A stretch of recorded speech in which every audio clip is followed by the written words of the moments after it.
నమస్తే, welcome to people TV news. Bulletin ముందుగా headlines చూద్దాం. వినుకొండ శాసనసభ్యులు బొల్ల బ్రహ్మనాయుడు సమక్షంలో వైసీపీ పార్టీలో చేరిక.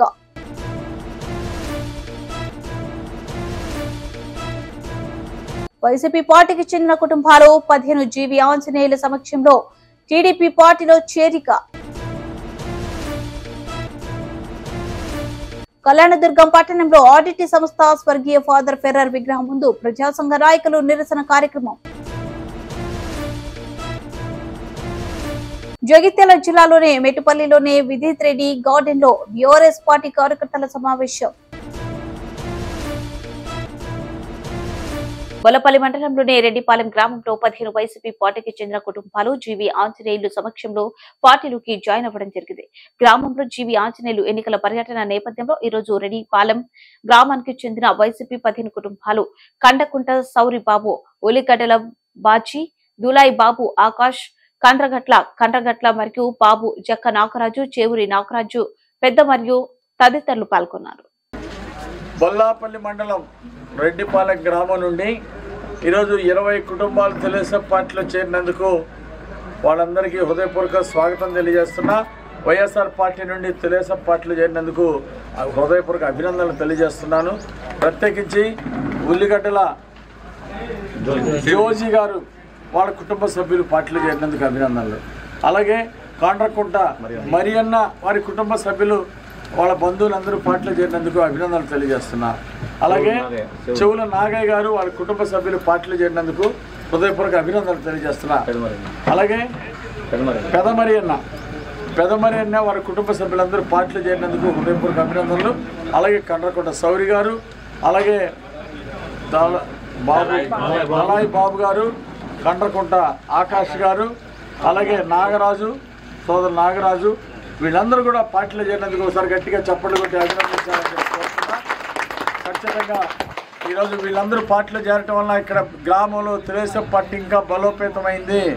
గతంలో నేను తెలుగుదేశం పార్టీలో ఎమ్మెల్యేగా ఉన్నప్పుడు చంద్రబాబు గారి దగ్గర నిధులు తీసుకొచ్చి చాలా బజార్లు మొత్తం సిమెంట్ రోడ్డు వేయడం జరిగింది. గ్రామానికి అభివృద్ధి చేశాను. ఈసారి మరి గత 5 సంవత్సరాల నుండి బొల్ల బ్రహ్మనాయుడు ఒక చిన్న రోడ్డు కూడా వేయలేదు, ఒక సైడ్ కాలువ కట్టలేదని ప్రజలందరూ చాలా ఆవేదన పడుతున్నారు. ఖచ్చితంగా రేపు వచ్చేది తెలుగుదేశం, జనసేన, బీజేపీ ప్రభుత్వం అధికారంలోకి రాబోతా ఉంది. ఆంధ్రప్రదేశ్లో చంద్రబాబు గారు ముఖ్యమంత్రి కాబోతున్నారు. కాబట్టి ఖచ్చితంగా ఈ రెడ్డిపాలెం గ్రామానికి ఒక హిందూ శ్మశానం లేదు అని హిందూ శ్మశానం అడిగారు, చేపిస్తాము. అట్లాగే ఇక్కడ ఎక్కడైతే సిమెంట్ రోడ్లు లేవో అక్కడ సిమెంట్ రోడ్లు పూర్తి చేస్తాం. అలాగే సీసీ డ్రైన్స్ లేవు, సైడ్ కాలువలు లేవు. 5 సంవత్సరాల నుండి బొల్ల బ్రహ్మనాయుడు ఒక సైడ్ కాలువ కూడా కట్టలేకపోయాడు. కాబట్టి ఈసారి గ్రామం అంతా ఎస్టీ సప్లాన్లో నిధులు తీసుకొచ్చి సీసీ డ్రైన్లు, సీసీ రోడ్లు పూర్తి చేస్తాం. భవిష్యత్తులో ఇక్కడ ఒక మంచి కళ్యాణ మండపం కూడా కట్టి ప్రజల రుణం తీర్చుకుంటానని తెలియజేస్తున్నా. అలాగే పల్నాడు వాటర్ గిడ్డు తీసుకొచ్చి ఇంటింటికి ట్యాప్ వేసి మంచినీళ్ళు ఇస్తాం. ప్రతిరోజు మంచినీళ్ళు ఇస్తామని కూడా ఈ సందర్భంగా మాట్లాడుతున్నా. ఒరగపుడిసెల ప్రాజెక్టు కోసం 70 సంవత్సరాలు ఎదురు చూస్తున్నారు. ఖచ్చితంగా చంద్రబాబు గారు హామీ ఇచ్చారు. దానికి రేపు ప్రభుత్వం రాగానే నిధులు కేటాయిస్తామని మాట ఇచ్చారు చంద్రబాబు గారు దాచేపల్లి సభలో కూడా. కాబట్టి ఒరగపుడిసెల ప్రాజెక్టు పూర్తి చేసే బాధ్యత కూడా మేము తీసుకుంటాం. గ్రామాన మంచినీళ్ళు ఇస్తాం, సాగునీరు అందిస్తాం. ఈరోజు పార్టీలో చేరిన వాళ్ళకి మరొకసారి హృదయపూర్వక అభినందనలు తెలియజేస్తూ రేపు రెడ్డిపాలెం గ్రామంలో ఇంకా మిగిలిన వాళ్ళని కూడా కలుపుకొని ముందుకెళ్ళి పార్టీని మంచి విజయపథంలో ముందుకు తీసుకెళ్తారు, మంచి మెజార్టీ ఇస్తారని ఆశాభావం వ్యక్తం చేస్తూ ఈరోజు పార్టీలో చేరిన వాళ్ళందరికీ పేరున నమస్కారాలు, ధన్యవాదాలు తెలియజేస్తాను. వినుకొండ పట్టణంలోని వైఎస్ఆర్ కాంగ్రెస్ పార్టీ కార్యాలయం నందు వినుకొండ పట్టణం 20వ వార్డులోని తెలుగుదేశం పార్టీకి చెందిన 30 కుటుంబాలు వైఎస్ఆర్ కాంగ్రెస్ పార్టీలోకి చేరగా వారికి పార్టీ కండువా కప్పి పార్టీలోకి ఆహ్వానించిన వినుకొండ శాసనసభ్యులు బొల్ల బ్రహ్మనాయుడు ఈ సందర్భంగా వారు మాట్లాడుతూ అభివృద్ధికి ఆకర్షితులై నేడు వైఎస్ఆర్ కాంగ్రెస్ పార్టీలో చేరిన యువతకు ధన్యవాదాలు. అలాగే రానున్న రోజుల్లో ముఖ్యమంత్రి వర్యులు జగన్మోహన్ రెడ్డి అనేక రకాల సంక్షేమ పథకాలు అమలు చేసి నిరుపేద కుటుంబాలకు తోడుగా నిలిచేందుకు దోహదపడతారని తెలిపారు. రానున్న ఎన్నికలో మన వైఎస్ఆర్ కాంగ్రెస్ పార్టీ సైనికుడిలా కష్టపడి పార్టీ గెలుపుకు కృషి చేయాలని సూచించారు. ఈ కార్యక్రమంలో శాసనసభ్యులు వారితో పాటుగా పట్టణ మరియు నియోజకవర్గ స్థాయి నాయకులు తదితరులు పాల్గొన్నారు. 20వ వార్డు కౌన్సిలర్ నరసింహరావు గారు, అశ్విని బాబు గారు, భాష గారు, అందరూ కలిసి మరి అక్కడ పార్టీని బలోపేతం చేస్తున్నటువంటి పరిస్థితి. అందులో భాగంగా గతంలో తెలుగుదేశం పార్టీలో పనిచేసినటువంటి యూత్ మరి వాళ్ళందరూ కూడా ఈరోజు మన పార్టీలోకి వైఎస్ఆర్ కాంగ్రెస్ పార్టీలోకి రావటం వాళ్ళందరూ కూడా స్వాగతం సుస్వాగతం. మరి ఈరోజు టౌన్ అభివృద్ధి, టౌన్లో సంక్షేమం, టౌన్లో అన్ని విధాల మంచి జరిగింది, మంచి జరుగుతుందని వాళ్ళందరూ కూడా ఇంకా మంచి చేయాలి, పెద్ద ఆయన వల్లే సాధ్యమైద్దని వాళ్ళందరూ మాట్లాడుతుంటే ఆ మాటల్లో భాగంగానే ఈరోజు ఈ పార్టీలో జాయిన్ కావడం. ఇవాళ చెబుతున్నటువంటి వాళ్ళందరూ ఒకటి గుర్తుపెట్టుకోవాలి, ప్రతి కుటుంబానికి సంక్షేమం అందించారు, ప్రతి కుటుంబానికి అమ్మఒడి, ప్రతి కుటుంబానికి ఆసరా, ప్రతి కుటుంబానికి చేయూత, ప్రతి కుటుంబానికి కాపునేస్తం, ఏదో ఒకటి ఏదో ఒక పథకం, వసతి దీవెన, విద్యా దీవెన, రైతు భరోసా, మరి అదేవిధంగా ప్రతి స్కూలు నాడు నేడులో డెవలప్ చేయటం, ఈ వినకొండ పట్టణానికి మంచినీటి సమస్యని పరిష్కారం చేయటం. మరి గతంలో మంచినీటి సమస్య ఎంతో తీవ్రతగా ఉండే పరిస్థితి కనపడుతూ ఉండేది. ఇవాళ వినుకొండ ప్రజలందరూ కూడా ఒక్కటి తెలుసుకోవాల్సిన అవసరం ఉంది. ఇవాళ బెంగళూరు లాంటి పట్టణాల్లోనే తాగునీరు సమస్యతో సతమతం అవుతున్న పరిస్థితి కనపడతా ఉంది. మీరందరూ టీవీల్లో కూడా చూస్తూ ఉన్నారు. ఇవాళ వినుకొండలో మరి నాగార్జున సాగర్లో నీళ్లు లేకపోయినా వినుకొండ పట్టణానికి పూర్తి స్థాయిలో మంచినీరు సప్లై చేస్తున్నాం. మరి ఆనాడు ట్యాంకర్ల సంస్కృతితో, ట్యాంకర్ల సాంప్రదాయంతో ఎన్నో అవస్థలు పడ్డారు. ఈరోజు వినుకొండకి మంచినీళ్ళు ఇంత నడి ఎండాకాలంలో కూడా మరి మీకు రోజు మార్చి రోజు మీకు నీళ్ళు అందిస్తున్నాం అన్నది మీ అందరికీ తెలుసు. ఇది చిన్న విషయం కాదమ్మా. చాలామంది దీన్ని మరోలా మాట్లాడుతున్నారు. మరోలా మాట్లాడిన వాళ్ళు చేయొచ్చు కదమ్మా. అనంతపురం జిల్లా కళ్యాణదుర్గం పట్టణంలోని ఆర్డిటి హాస్పిటల్ దగ్గర ఆర్డిటి సంస్థ స్వర్గీయ ఫాదర్ ఫెర్రర్ విగ్రహం ముందు ప్రజా సంఘ నాయకులు నిరసన కార్యక్రమం చేపట్టారు. ఆర్డిటి సంస్థకు సంబంధించిన లైసెన్స్ పై కేంద్ర రాష్ట్ర ప్రభుత్వాలు రెన్యువల్ చేయకపోతే రాయలసీమ జిల్లాకు, కరువు జిల్లాలకు కల్పతరువుగా నిలిచిన ఆర్డిటి సంస్థ చేస్తున్న సేవలన్నీ తగ్గుముఖం పడే అవకాశం ఉన్నది. తద్వారా సంస్థలో పనిచేస్తున్న వందల మంది ఉద్యోగులు తమ ఉద్యోగాలను కోల్పోవడమే కాకుండా సంస్థ నుండి లబ్ధి పొందుతున్న ప్రతి పేదోడు మరింత పేదోడిగా మరి పూట గడవడం కూడా కష్టంగా మారనున్నది. పరిమితం కాలం గడువు గడిచిన తర్వాత రెన్యువల్ కాకపోతే ఎన్ఆర్ఐ నుండి సంస్థకు విరాళం రూపంలో వస్తున్న నిధులను కూడా నిలిచిపోయే పరిస్థితి ఉంది. ఆర్థిక మధ్యం ఏర్పడే ప్రమాదం ఉన్నది. సంస్థలో పనిచేసే ఉద్యోగులకు కూడా జీతాలు ఇవ్వలేని దౌర్భాగ్య పరిస్థితి ఏర్పడనుంది. కావున సంస్థ శ్రేయస్సును కోరే మానవత్వం కలిగిన ప్రతి మానవతావాది కలిసి వచ్చి కేంద్ర రాష్ట్ర ప్రభుత్వాలు అవలంబిస్తున్న విధానాలు మార్చుకుని వెంటనే ఆర్డిటి సంస్థకు సంబంధించిన లైసెన్స్ ని రెన్యువల్ చేయాలంటూ డిమాండ్ చేశారు. లేదంటే రాష్ట్ర వ్యాప్తంగా నిరసన కార్యక్రమం చేపడతామన్నారు. నిర్వీర్యం చేస్తూ కేంద్ర ప్రభుత్వం కానీ రాష్ట్ర ప్రభుత్వం కానీ రెన్యువల్ చేయకుండా నిర్లక్ష్యం చూపుతున్నారు. ఇలాగే కొనసాగిస్తే ఇక్కడ ఉన్నటువంటి కరువు ప్రాంతంలో ఉన్నటువంటి ప్రజలందరూ కేంద్ర ప్రభుత్వానికి కానీ రాష్ట్ర ప్రభుత్వానికి బుద్ధి చెప్పే టైం వచ్చింది. ఎందుకంటే ఇక్కడ వందలాది కాదు లక్షలాది కుటుంబాలు అనంతపురం జిల్లాలో ఈరోజు ఆర్డిటి వ్యవస్థ కోసం బతుకుతున్నారు. ఎందుకంటే వందలాది కుటుంబాలు వాళ్ళు హాస్పిటల్లో పనిచేస్తున్నారు. నిరుపేదలకు ₹1 తీసుకోకుండా చిన్నపిల్లలకు వైద్యం అయితేనేమి అనేక సంక్షేమ పథకాలు ఎస్టీ, ఎస్సీ, బీసీ మైనార్టీలు దొరుకుతున్నాయి. అలాంటి సంస్థను ఈరోజు రెన్యువల్ చేయకుండా ఆపడం చాలా బాధాకరం. అతి తొందరగా రెన్యువల్ చేయాలి కేంద్ర ప్రభుత్వం. లేని ఎడల మేమందరం ఐక్యంగా పోరాటానికి లేక అమర నిరాహార దీక్ష కూడా రెడీగా ఉంటామని తెలియజేస్తున్నాం.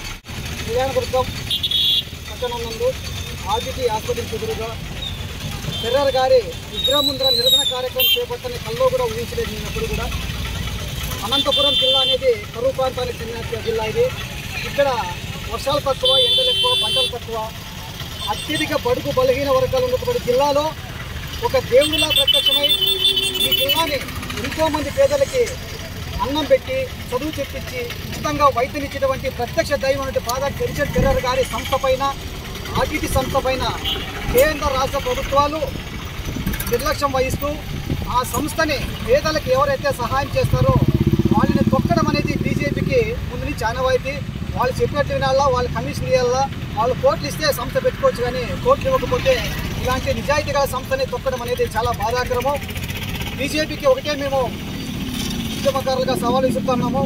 త్వరలోనే ఆర్టీటీ సంస్థకు చెందిన వాళ్ళు కావచ్చు, వాటికి రావాల్సిన ఏ విషయంలోనైనా కూడా పూర్తి స్థాయిలో తీసుకొని వాళ్ళకి రావాల్సిన మొత్తాన్ని ఇవ్వకుంటే ఈ ఎలక్షన్ నెల రోజులు ఉంది.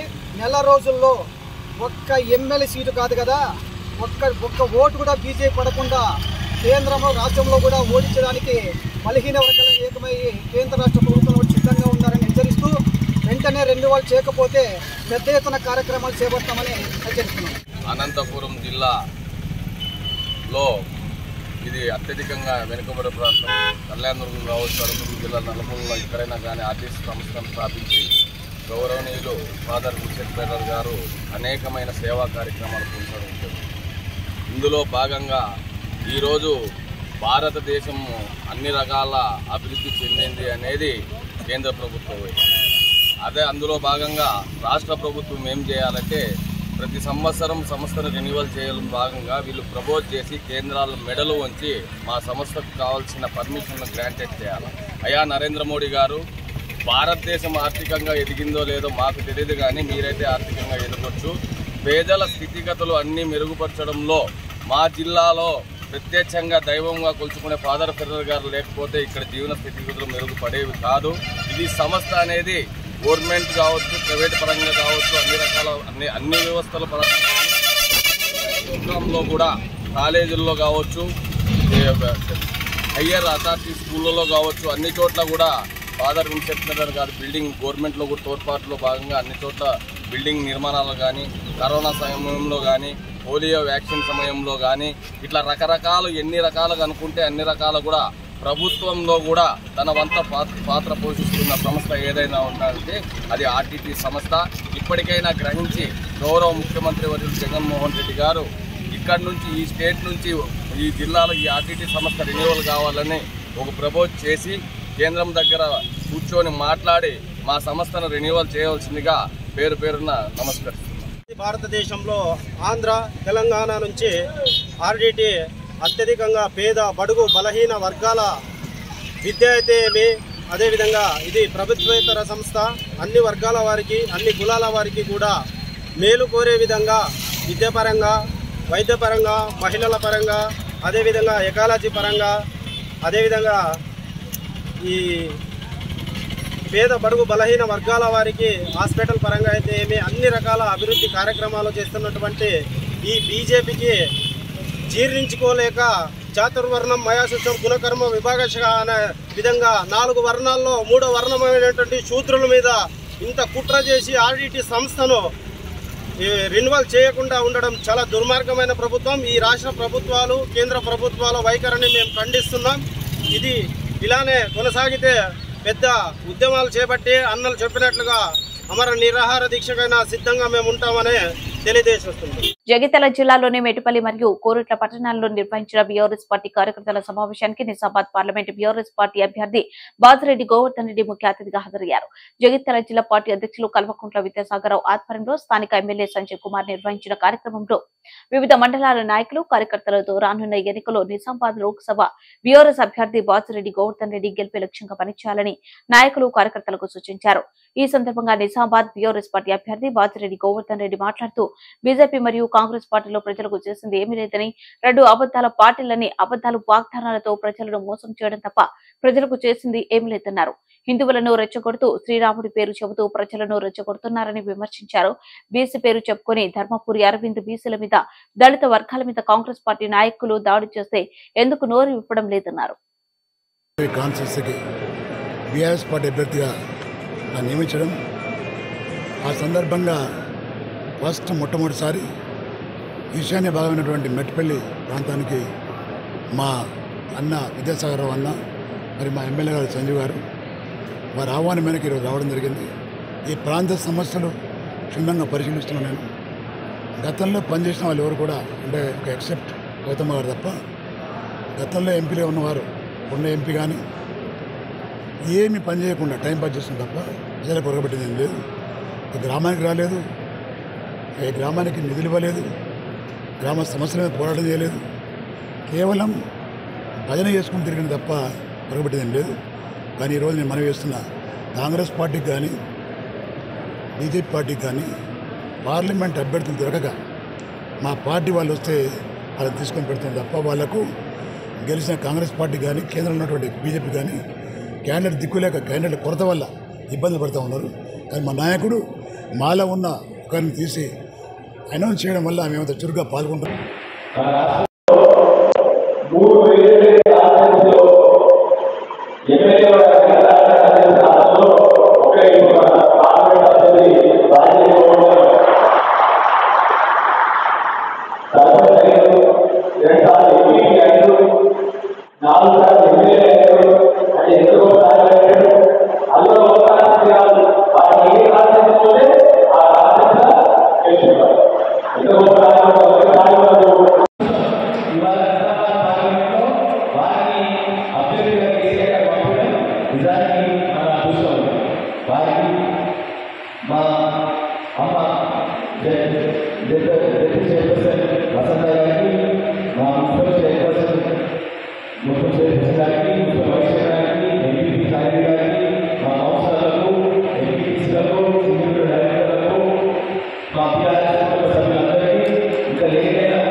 Short break. Welcome back.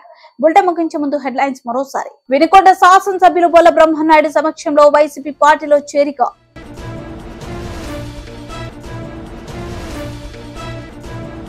YCP పార్టీకి చెందిన కుటుంబాలు 15 జీవి ఆంజనేయుల సమక్షంలో టీడీపీ పార్టీలో చేరిక.